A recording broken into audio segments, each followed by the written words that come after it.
মাহমুদ কাইসার, আপনার উত্তর আউটলেটে গেছিলাম, গ্রাজুয়েশন কমপ্লিট একজন পার্সনের ইন্টারভিউ, দুইজন নন গ্রাজুয়েট ছেলে নিছে, এটা হাস্যকর ছিল। আর তাদের কোয়েশ্চেন করার স্টাইল রে ভাই, আপনি গ্রাজুয়েট পার্সন হয়ে আপনি সেলসম্যানের চাকরি করতে গেছেন কেন?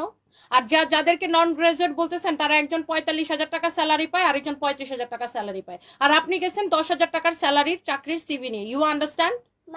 You understand?